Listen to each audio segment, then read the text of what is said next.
मैंने अपनी investment journey में ये देखा है कि जितना आप इन्वेस्टमेंट्स को सिंप्लीफाइड रखते हैं और कॉम्प्लिकेट नहीं करते हैं, उतना बेहतर होता है और उतनी ही पैसिव इनकम आप अच्छी तरह से जनरेट कर सकते हैं। क्योंकि पैसिव इनकम का जो मेजर आपका टारगेट होना चाहिए वो ये कि आप मिनिमम टाइम स्पेंड किए हुए मैक्सिमम रिटर्न्स ले सकें। लेकिन उसके अंदर लोगों को मैंने देखा है कि बहुत ज़्यादा उसको कॉम्प्लिकेट कर देते हैं और उसकी वजह से टाइम भी ज़ाया करते हैं और उस तरह से रिटर्न्स भी नहीं ले सकते। तो अगर हम बात करें पैसिव इनकम के लिए, आपके पास 2 मेजर ऑप्शंस हैं। एक आपके पास स्टॉक्स का ऑप्शन है और दूसरा आपके पास रियल एस्टेट में इन्वेस्टमेंट का ऑप्शन है। रियल एस्टेट के अंदर इन्वेस्टमेंट्स के बहुत सारे तरीके होते हैं।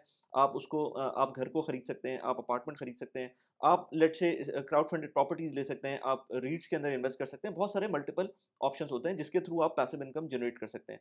जितना स अगेन एज़ आई सेड, जितना सिम्प्लिफाइड रखेंगे, उतना आसान होगा। अब हम बात करते हैं आज स्टॉक मार्केट की, और स्टॉक मार्केट में मैं आज बात करूँगा यूएस की स्टॉक मार्केट के अंदर, क्योंकि यूएस की स्टॉक मार्केट के अंदर मैंने देखा है बहुत सारे लोग फैंसी करते हैं कि हमें एप्पल के स्टॉक्स लेने हैं, हमें अमेज़न के स्टॉक्स लेने हैं, हमें गूगल के स्टॉक लेने हैं। ये कंपनीज़ आज आपको बहुत ज़्यादा स्पार्कलिंग करती हुई नज़र आ रही हैं, बहुत ज़्यादा इसके अंदर चार्म नज़र आ रहा है, बहुत फ़ैसिनेट कर रही हैं। लेकिन आज से 10 साल पहले, 20 साल पहले, 15 लेट्स से 25 साल पहले इसी तरह से था, वो इस तरह से नहीं था। मैं आज आपको नंबर्स के साथ प्रूव करूँगा कि आज से 20 साल पहले वाली जो कंपनीज़ थी, वो आज उस तरह से नहीं परफ़ॉर्म कर रही हैं। और आज से 20 साल अगर आप लॉन्ग टर्म इन्वेस्टमेंट करते हैं, अगर आप long term passive income generate करना चाहते हैं, तो ये इंडिविजुअल जो कंपनीज़ होती हैं, उनमें इन्वेस्टमेंट्स आपका जो जो टारगेट है, वो शायद अचीव ना कर सके। मैं ये नहीं कहता कि आप इंडिविजुअल स्टॉक्स में इन्वेस्ट ना करें, मैं खुद बहुत सारे इंडिविजुअल स्टॉक्स में इन्वेस्ट करता हूँ, लेकिन मेरा जो मेजर एम होता है, वो ये है कि ओवरऑल ब्रॉडर एक स्टॉक मार्केट के अंदर आप इन्वेस्ट करें। अच्छा, ये चीज़ ज़रूरी नहीं है कि हर मार्केट के लिए इक्वली एप्लीकेबल हो। पाकिस्तान के लिए आजकल के ज़माने में अगर आप इंडेक्स फंड के अंदर इन्वेस्ट करेंगे, पिछले लेट्स से 7-8 साल के अंदर अगर आपने इंडेक्स फंड में इन्वेस्ट किया होता, तो शायद आपको कोई रिटर्न नहीं मिलता, बल्कि रुपये डिवैल्यूएशन की वजह से आप नेट नुकसान में ही होते। लेकिन अगर यूएस की बात करें, तो over the long period of time हम अगर 70-80 साल की जो उसकी हिस्ट्री देखते हैं, तो उसके अंदर हमको नज़र आता है कि ठीक है, 10 साल उसके अंदर स्लंप आ सकता है, लेकिन इवेंचुअली उसके अंदर हमको प्रॉफ़िट मिलता है। और अगेन हम डाइवर्सिफ़िकेशन की बात करते हैं, तो हम सारे पैसे तो अपने ऑफ कोर्स यूएस की स्टॉक मार्केट में नहीं डालेंगे। मैं यूएस में इस इन्वेस्टमेंट की बात क्यों करता हूँ और यूएस की स्टॉक मार्केट में इन्वेस्टमेंट की बात क्यों करता हूँ, क्योंकि ये एक लॉन्ग टर्म हमें डेटा प्रोवाइड करती है। ये मार्केट हमें क्रेडिबल डेटा मिलता है, हमें एक बहुत लॉन्ग टर्म टेन्योर के ऊपर अपने डेटा को एनालाइज़ करने का मौका मिलता है। प्लस ये कि मैं यूएई में रहता हूँ, तो यूएई के अंदर रहते हुए हमें बेस्ट ऑप्शन ये है कि हम यूएस के स्टॉक्स के अंदर इन्वेस्ट करें, और उसके लिए बहुत सारे ऑप्शंस मौजूद हैं। मैं इस वीडियो के अंदर आपको बताऊँगा भी कि किस तरह से मैं यूएस की स्टॉक मार्केट के अंदर इन्वेस्ट करता हूँ। अनफॉर्चुनेटली अगर आप पाकिस्तान में रहते हैं, तो डायरेक्ट इन्वेस्टमेंट्स के ऑप्शन यूएस की मार्केट के अंदर इस वक्त अवेलेबल नहीं है, और जो अवेलेबल हैं मैं उनको रिकमेंड इसलिए नहीं करता क्योंकि उसके अंदर इफ्स एंड बट्स बहुत सारे आ जाते हैं। हाँ, अगर आपके पास बाहर का यूएस लेट्स से पाकिस्तान से बाहर का कोई अकाउंट मौजूद है, बैंक अकाउंट मौजूद है, तो आपके पास ऑप्शन मौजूद है कि आप इन्वेस्ट कर सकते हैं।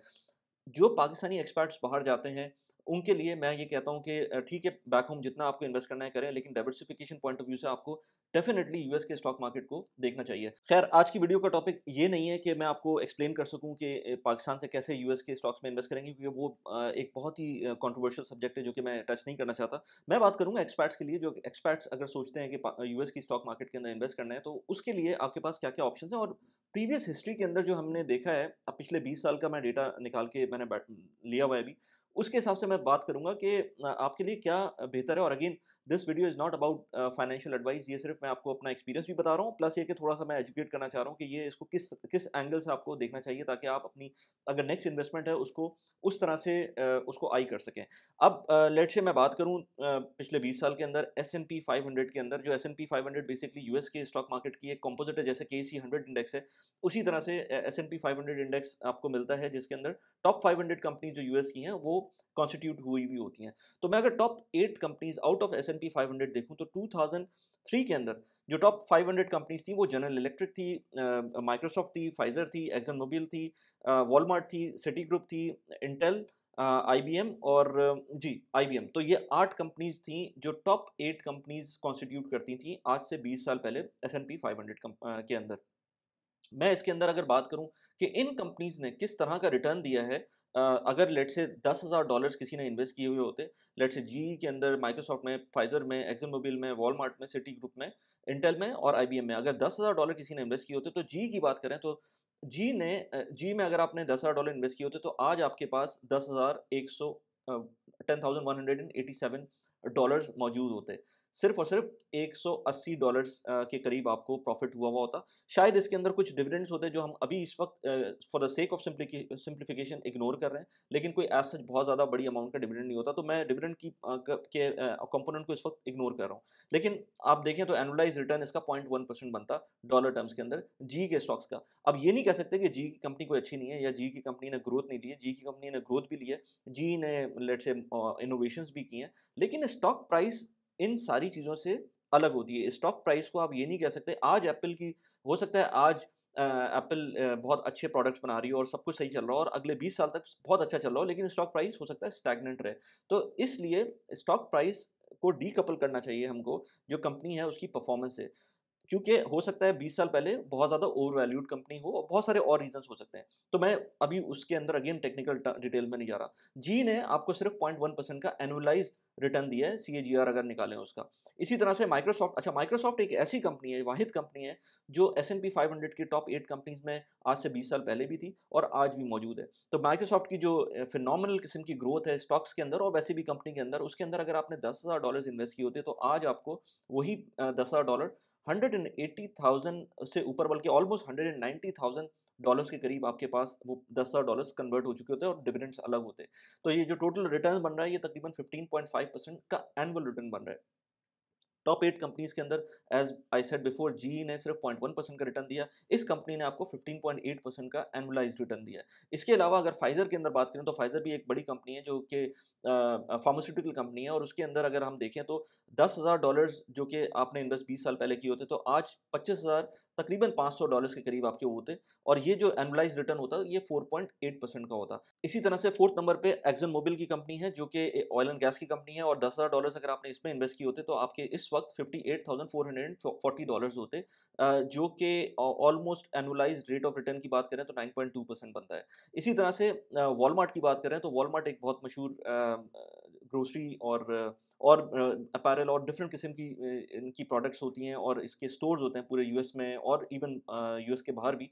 I think Ezra is in the UK जो कि इसी के अम्ब्रेला के थ्रू काम करता है। तो इनके अंदर अगर आपने $10,000 इन्वेस्ट किए होते तो $41,700 के करीब का आपको प्रॉफिट हुआ होता है 20 साल बाद, जो कि एनुअलाइज्ड रिटर्न में 7.4% के करीब बनता है। इसके बाद सिटी ग्रुप की बात करें तो सिटी ग्रुप बैंक है, बहुत बड़ा बैंक है और इसने एक फिनोमिनल ग्रोथ देखी थी in terms of its stock और आज भी बैंक तो मौजूद है अपनी जगह पर और बैंक बैंक काम भी कर रहे हैं। लेकिन अगर आपने स्टॉक की प्राइस की बात करें तो $10,000 के स्टॉक्स अगर आपने 20 साल पहले लिए होते तो आज आपके $10,000 कन्वर्ट हो चुके होते $1,426 के अंदर।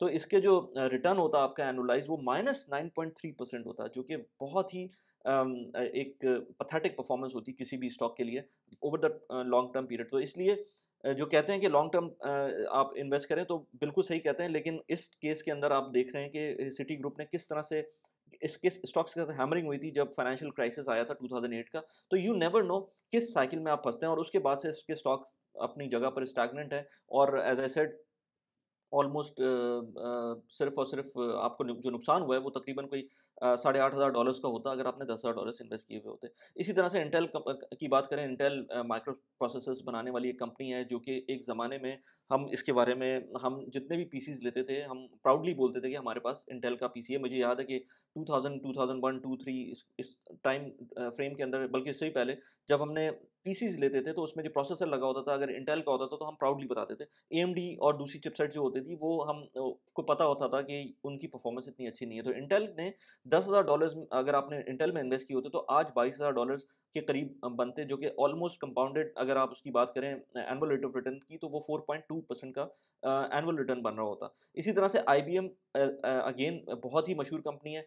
$1,000 अगर आपने इन्वेस्ट किए होते 20 साल पहले तो आज $31,253 होते, जो कि एनुअलाइज्ड रिटर्न की बात करें तो 5.9% होता। और ये कुछ ऐसी रिटर्न्स हैं इसके अंदर कि जो शुरू में हमें रिटर्न मिल गए थे उसके बाद से स्टैग्नेंट है। अगर आप 10 साल का पीरियड इसमें देखेंगे आईबीएम का तो हो सकता है आपको कोई रिटर्न ना मिला हो। तो 20 साल का रिटर्न जो है उसके अंदर एनुअलाइज्ड 5.9% का मिला है। अच्छा, टॉप 8 कंपनीज तो हमने अभी डिस्कस कर ली। अब मैं आपसे बात करूँगा कि एक नॉर्मल इन्वेस्टर अगर इस तरह से इन्वेस्ट करता है, मैं आज देखूँ कि टॉप 8 लेट्स से एस&पी 500 के अंदर टॉप 8 कंपनीज कौन सी है, तो मैं अगर इस वक्त देखूँ तो टॉप 8 कंपनीज एस&पी 500 की इस वक्त एप्पल है, माइक्रोसॉफ्ट है, अमेज़न है, न्वीडिया है और गूगल है, टेस्ला है, मेटा प्लेटफ़ॉर्म्स हैं और बर्कशायर हैथवे। अब ये जो आपको कंपनीज़ नज़र आ रही हैं, ये सारी की सारी टेक कंपनीज़ हैं। ये ज़्यादातर टेक कंपनीज़ हैं। अब इन टेक कंपनीज़ का क्या फ्यूचर हो सकता है नई कोई चीज़ आ जाए, एआई आ जाए, जैसे नवीडिया इसके अंदर आपको नज़र आ रहा है, जो कि अपने जो उसके ग्राफिक कार्ड्स हैं, उसके लिए मशहूर है और एआई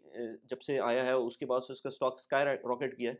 तो यू नेवर नो अगला ट्रेंड क्या होता है, हो सकता है मैं क्योंकि I am big on Apple, लेकिन कुछ नहीं पता कि अगले 5 साल के अंदर एप्पल कहाँ स्टैंड करता है, तो मैं क्योंकि उसके अंदर मैंने पहले भी बताया हुआ है कि मैं मल्टीपल वीडियोज़ में मल्टीपल टाइम्स बता चुका हूँ कि मैं हमेशा जितनी भी एप्पल प्रोडक्ट्स लेता हूँ, उसी अमाउंट से मैं उसके स्टॉक्स में भी इन्वेस्ट करता हूँ और ये मैंने अभी पिछले 1 डेढ़ साल से करना शुरू किया है। और अगर अब मुझे लगता है क्योंकि अभी मेरे पास नया आईफ़ोन आने वाला है, हो सकता है इस वीडियो को अपलोड कर रहा हो तो ऑलरेडी आ चुका हो, उसके लिए आप इंस्टाग्राम पे फॉलो कर सकते हैं। मैं इंस्टाग्राम पे अपनी वीडियो स्टोरीज़ भी डाल रहा होता हूँ और उसके अंदर व्लॉग टाइप की चीज़ें भी मैं स्टोरीज़ में डाल रहा होता हूँ और उसको मैं फिर हाइलाइट्स के अंदर ऐड कर देता हूँ। तो आप उसमें जाके देख सकते हैं, अगर ये वीडियो फ़ोन लेने के बाद आ चुकी होगी तो उसमें डेफ़िनेटली मैंने स्टोरीज़ में बताया होगा। तो अगर मुझे लगेगा कि एप्पल का स्टॉक अब मेरे इस पोर्टफ़ोलियो का साइज़ बढ़ चुका है और एप्पल का स्टॉक बहुत ज़्यादा ऊपर जा चुका है, तो मैं प्रोबेबली कुछ अमाउंट एप्पल में इन्वेस्ट करके बाकी अमाउंट अब जो अगली चीज़ मैं बताऊँगा उसके अंदर इन्वेस्ट करूँगा। वो अगली चीज़ क्या है? अगली चीज़ बेसिकली ओवरऑल स्टॉक मार्केट का इंडेक्स फंड है।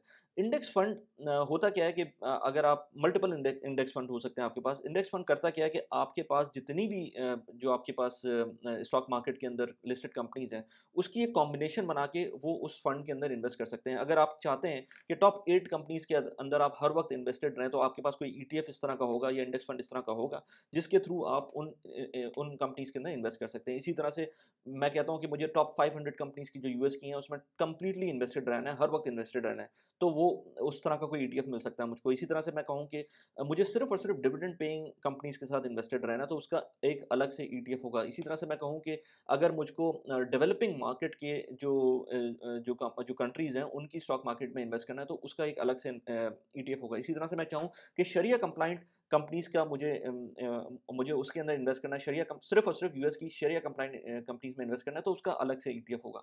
मैं अगर अभी आपसे बात करूँ कि इन जनरल अगर हम बात करें कि वीओओ की, जो कि एक ईटीएफ है, वैनगार्ड का ईटीएफ है और वो रिप्रेज़ेंट करता है 500 टॉप 500 एस&पी 500 कंपनीज़ का टोटल कंपोनेंट का। तो अगर हम मैं उसके अंदर आज से 20 साल पहले इन्वेस्ट कर चुका होता, तो जो मेरे पास इन्वेस्टमेंट अगर लेट्स से $10,000 की इन्वेस्टमेंट होती, तो आज वो $63,000 की इन्वेस्टमेंट होती, जो कि एनुअलाइज़्ड रेट ऑफ रिटर्न की बात करें तो 9.8% का रिटर्न है। मैं अगर इंडिविजुअल स्टॉक्स के अंदर लगा रहूँगा कि मुझे ये लेना है, मुझे वो लेना है, किसी ने मुझे टिप दे दी तो मैं शायद वो पर्टिकुलर स्टॉक ले लूँ, मैं अमेज़न का स्टॉक ले लूँ। मुझे लगा कि यार एआई का काम चल रहा है तो नवीडिया का स्टॉक ले लूँ मैं। मुझे लगा कि लेट्स से कोई वैक्सीन आ गई है तो मैं फाइज़र के स्टॉक ले लूँ।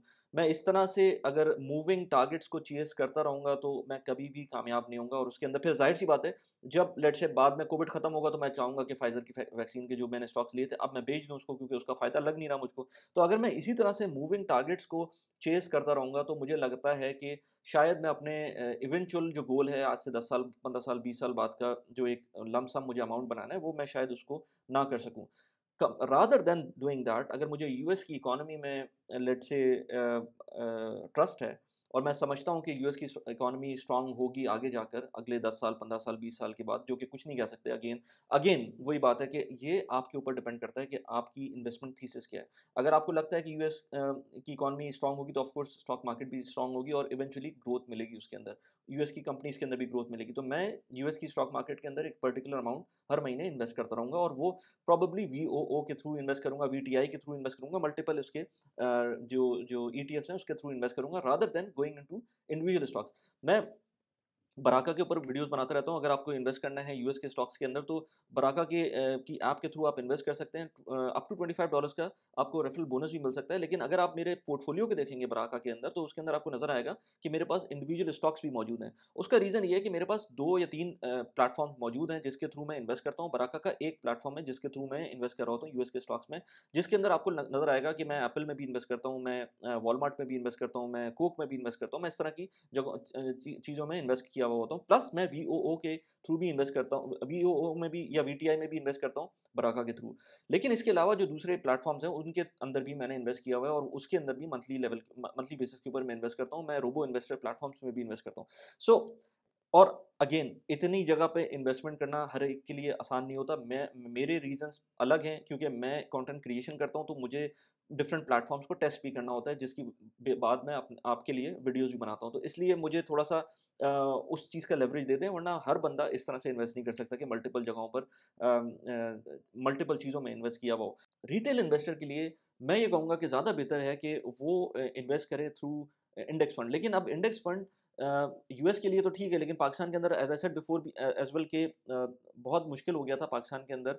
पिछले 7 साल जो स्टॉक मार्केट के गुज़रे हैं, उसके अंदर एक स्लम्प रहा है स्टॉक मार्केट के अंदर, लेकिन इंडिविजुअल स्टॉक्स अच्छे रहे हैं। तो उस केस के अंदर आपके पास इंडिविजुअल स्टॉक्स ज़्यादा बेहतर हैं कंपेयर टू इंडेक्स फंड। लेकिन मैं यूएस के लिए अभी भी बोलूँगा, कोई नया बंदा आ रहा है उसके लिए तो 100% आपको इंडेक्स फंड में जाना चाहिए।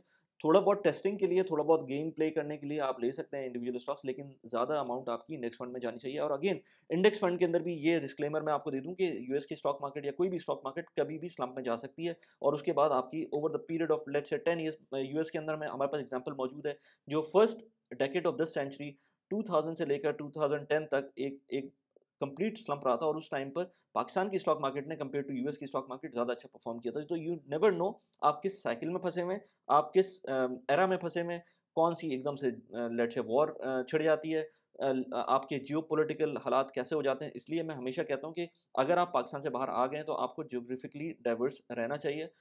और at the same time Pakistan में ऐसा नहीं है कि इन्वेस्ट नहीं करना चाहिए, लेकिन आपको और जगहों पर भी इन्वेस्टमेंट की अपॉर्चुनिटीज़ देखनी चाहिए। वीडियो थोड़ी-सी लंबी हो रही है, लेकिन एक चीज़ और मैं बता दूँ कि जितने भी मैंने जो ईटीएफ्स बताए या इस तरह की जो चीज़ मैं इन्वेस्टमेंट के ऑप्शंस बता रहा होता हूँ आपको, अगेन इन्वेस्टमेंट एडवाइस नहीं है, लेकिन कुछ लोग मुझसे पूछते हैं कि शरिया कंप्लायंट ऑप्शंस आप बताएँ, शरिया कंप्लायंट ऑप्शंस नहीं बता रहे हो, तो बहुत कम शरिया कंप्लायंट ऑप्शंस हैं, लेकिन शरिया कंप्लायंट ऑप्शंस के बारे में बात करूँ तो एक आईएसडीयू एक ईटीएफ है जो कि यूएस के स्टॉक जो शरिया कंप्लायंट स्टॉक्स को फॉलो करता है। और अगर 15 साल, क्योंकि ये रिसेंटली लॉन्च हुआ था, तो 15 साल से पुरानी हिस्ट्री नहीं है। 15 साल पहले जब इसने ये लॉन्च हुआ था, तो उसकी जो प्राइस थी वो 23 यूएसडी थी और इस वक्त 65 यूएसडी है। तो डीयू जो कि यूएस के स्टॉक्स जो शरिया कंप्लायंट स्टॉक है जिनको वो ट्रैक कर रहा है, उसकी जो एनुअलाइज्ड ग्रोथ आपको मिलेगी वो 7.1% के करीब, 7.17% के करीब है। इसी तरह से ग्लोबल मार्केट जो ओवरऑल मार्केट का ईटीएफ है, उसके अंदर अगर आप इन्वेस्ट करते हैं, तो आईएसडब्ल्यू के नाम से वो ईटीएफ है। 25 यूएस डॉलर 15 साल पहले उसकी प्राइस थी, आज 44 यूएस डॉलर है।